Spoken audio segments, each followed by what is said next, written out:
This is Hawk Meadow Farm in Trumansburg, New York.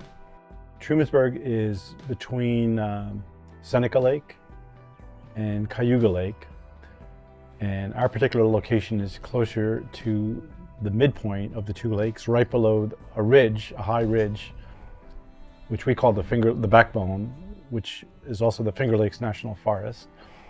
I moved to this particular farm in 1986.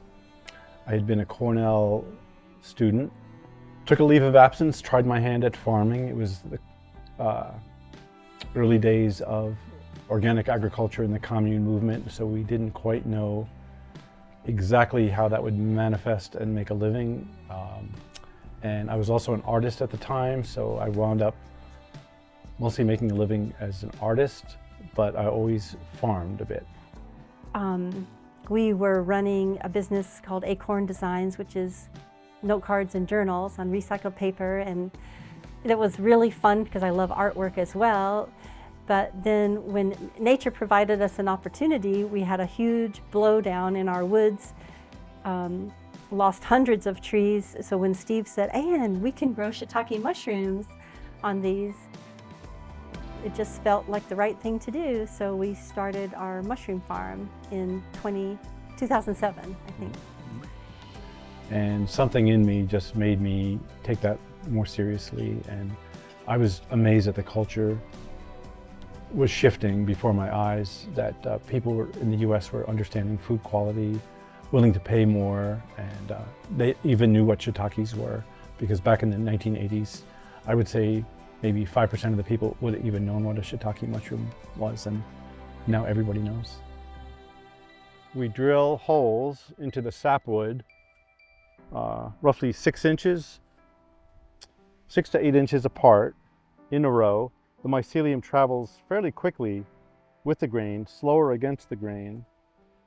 And the idea is in about 6 months, this log, if we inoculate the log in April, and we inoculate by drilling a 1-inch hole, approximately a 1-inch hole, we put the mycelium, which is sawdust infused with the mycelium of the variety of shiitake we want, cover it with wax that keeps the organism moist, and the log would be colonized by, let's say, October or so, but then the weather's getting too cold for this variety, so it's not going to make shiitake until the next spring, which is what this, so this stack is last year's logs, and it has actually made mushrooms, but we haven't tricked it into making mushrooms yet, and I'll explain it, how we do that. But you could see in this log, this again is the mycelium expressing itself at the log end. It's a little oxidized here, so it's not bright white, but that's a good sign. So when these logs are colonized, in Japan, what they would do is lay the logs in an A-frame pattern, which is how you'll see how we have them lined up for picking. And basically, it's a very stormy, high humidity environment, so the logs are always getting triggered to make mushrooms. And it doesn't have to be a lightning strike close by, but if the electricity somehow goes through the air, the ground, it stimulates fruiting. And it could be a lightning strike miles and miles away.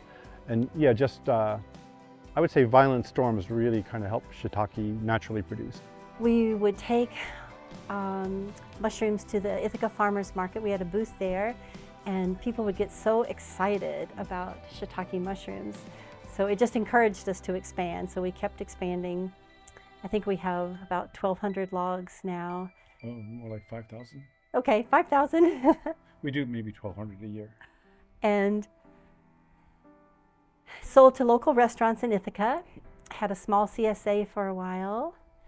And then sort of by accident got into medicinal mushrooms and realized how powerful mushrooms are medicinally, and so expanded that.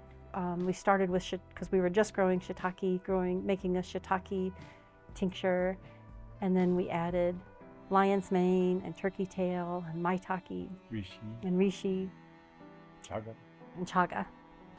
So that's where we are today. As humans, I just think we're meant to be around trees. I think trees are giving off compounds all the time that interact with our, well, number one, they really do stabilize the climate and the soil, and they do so many great services. And it's great for other forms of wildlife that brings us really untold joy. And once you start imposing annual agriculture on something that's meant to be a temperate forest, you just really change the landscape in such a way that you're just not going to get that same feeling. And again, it's hard to put into words until you experience it, but when people from a city environment come and see what we do, and we're growing high quality food in this landscape, I mean, sometimes I don't even hardly have to say anything. People are just I don't want to use the word awe, but it just feels like everything belongs.